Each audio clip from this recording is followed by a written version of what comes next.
Bismillahirrahmanirrahim. Assalamualaikum warahmatullahi wabarakatuh. Waalaikumsalam warahmatullahi wabarakatuh. Saya Apriyadi Nugraha Sulaiman dari SLBN Negeri Ciamis, calon guru penggerak Angkatan 4 Kabupaten Ciamis. Saya akan mewawancarai rekan saya, Bapak Kadar Risma Nugraha MPD. Kegiatan ini bertujuan untuk memenuhi salah satu tugas dari eksplorasi konsep, yaitu prinsip pengambilan keputusan. Baik Pak Kadar, kita mulai. Nah, di sini saya ada contoh kasus, Pak. Siap. Kasusnya yaitu tentang Ibu Tati. Saya bacakan ya, Pak. Ibu Tati adalah guru kelas 5 yang merupakan rekan kerja Pak Kadar. Ya. Yang mana sama-sama mengajar di kelas 5 yang kelasnya paralel. Ruang kelas Ibu Tati pun persis di sebelah ruangan kelas Pak Kadar.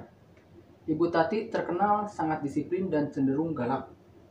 Pada sisi lain, Ibu Tati juga pekerja keras dan murid-muridnya pun selalu mendapatkan nilai-nilai yang sangat baik. Sebagian murid-murid sangat takut kepada Ibu Tati dan sebagian lain bisa menyesuaikan diri. Kepala sekolah Pak Kadar dan orang tua murid juga sangat menghargai Ibu Tati. Suatu hari, Pak Kadar mendengar tangisan seorang murid dan pergi keluar untuk melihat asal suara tangisan tersebut. Pak Kadar melihat seorang murid perempuan kelas 5 sedang berlutut di atas bebatuan sekolah yang sangat panas hari itu, menghadap di depan pintu kelas Ibu Tati. Pak Kadar melihat Ibu Tati tampak tidak menghiraukan suara tangisan muridnya dan tetap mengajar seperti biasa. Namun, Pak Kadar bisa melihat bahwa beberapa murid di kelas Ibu Tati mencoba untuk mencuri pandangan keluar kelas, melihat temannya yang sedang menangis dan berlutut di terik matahari. Apa yang harus Pak Kadar lakukan? Apakah guru lain dapat menginterupsi di mana saat itu ada guru lain yang memiliki kewenangan atas kelas yang dipimpinnya? Dalam kondisi ini, apa yang bisa Pak Kadar lakukan? Dapatkah Pak Kadar menginterupsi? Mengapa dan bagaimana? SD ya? Ya, SD. Oke, SD kelas 5. Oke, bismillah. Terima kasih kesempatannya, Pak. Jadi, kalau saya ada di lokasi itu, situasi itu, saya lihat anak itu nangis. Yang pertama yang akan saya lakukan saya pasti ke Bu Tati terlebih dahulu. Saya tanyakan latar belakang kenapa ini terjadi. Mengingat tadi katanya Bu Tati ini memang guru yang sangat dihormati, berdedikasi, juga ya bisa disebut berprestasi gitu. Saya yakin beliau punya alasan kenapa hal itu terjadi, kenapa anak itu sampai nangis, kenapa Bu Tati mendiamkan anak itu saja gitu. Saya yakin itu ada alasan gitu kan. Perihal itu baik atau buruk kita akan ketahui setelah kita bertanya ke Bu Tati gitu. Kalau semisal alasan dari Bu Tati untuk mentreatment perilaku anak agar lebih bisa berkembang, saya kira segala keputusan mau anak itu nanti selanjutnya ditangani oleh Bu Tati seperti itu saya serahkan ke Bu Tati. Tapi kalau semisal hasil jawaban dari Bu Tati ternyata ini agak agak miss gitu, kok kurang sesuai dengan saya pahami, saya akan minta izin ke Bu Tati. Bu, izin. Tentunya saya punya kewajiban untuk ngasih dukungan psikologis ke dia gitu kan. Kenapa dia nangis? Pasti dia setelah punya pengalaman yang menyakitkan kenapa dia nangis gitu. Jadi ada dua yang kemungkinan.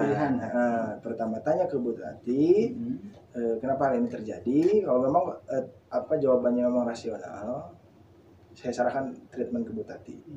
Kalau memang jawaban Bu Tati kurang rasional, saya minta izin ke Bu Tati, mohon izin saya tangani anak ini. Gitu. Karena ini jelasan kan nih? Boleh. Ya. Karena yang Apa pertama yang menjadi alasan Pak Kadar misalkan memilih opsi itu? Dua opsi tadi. Oke. Kenapa saya memilih opsi pertama? Karena balik lagi ke karakter seseorang. Ketika misal Bu Tati sudah punya karakter berdedikasi, bisa apa namanya membimbing anak atau ya menjadi guru yang baik gitu kan, sehingga apa bisa menghasilkan anak-anak yang pintar dan dihormati yang lain, itu saya kira karakter yang sangat bagus gitu. Dan saya yakin apa namanya di dalam karakter bagus itu beliau juga punya pemikiran yang matang ke depan gitu. Jadi nggak hanya emosional sesaat, dia membiarkan si anak itu nangis gitu. Jadi apa namanya memang saya sepenuhnya bisa saya percaya gitu kan.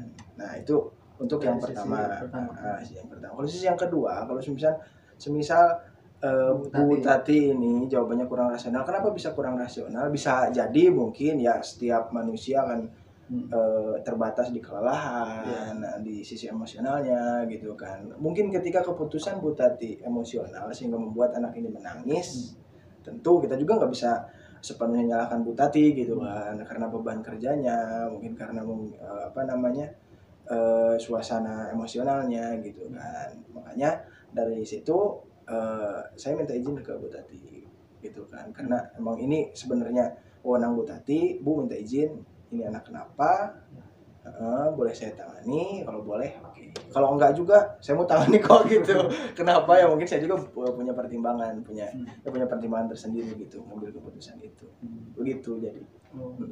Nah untuk opsi yang kedua tadi misalkan Bu Tati ternyata tidak mengizinkan. Nah kenapa Pak Kadar bersikukuh untuk tetap ingin menangani anak itu? Ya, dasarnya apa Bu Tati ini emosional sesaat atau enggak? Kalau emosional sesaat kita nggak bisa sepenuhnya percaya gitu. Kalau emosional sesaat ya apa sih namanya, pasti keputusannya nggak rasional. Kayak gitu. Jadi ya mau tidak mau gitu kan, anak juga kita harus lindungi lah gitu kan. Cenderung nanti korbannya ke anak kalau kita lagi emosional. Iya gitu kan. Anak ini harus kita lindungi karena ada prinsip ya dukungan kita harus dukung psikologis anak gitu. Dari awal gitu kan. Gitu. Kalau misal dilama-lamain ya kita juga kan nggak tahu apa yang terjadi ke dia, apakah dia rentan secara psikologis atau seperti apa ya kita nggak tahu juga gitu. Tugas pertama kita kasih empati ke dia, mau perihal dia ternyata perilakunya mau lebih parah atau enggak, tugas kita udah gitu, sudah dilakukan. Kewajiban kita sudah dilakukan. Iya gitu. Ya baik Pak Kadar, siap. Terima kasih Pak Kadar. Sama-sama. Sudah sangat komprehensif sekali, contoh-contohnya juga sudah banyak ya, sudah banyak contoh serta opsi-opsi yang akan dilakukan ketika hal itu terjadi pada diri Pak Kadarisman. Siap. Terima kasih banyak Pak Kadar atas Sama-sama. waktunya. Sukses Pak. Siap. Ya. Baik, itulah wawancara yang telah kami lakukan. Mohon maaf atas segala kekurangannya. Saya akhiri billahi taufiq wal hidayah. Wassalamualaikum warahmatullahi wabarakatuh. Waalaikumsalam.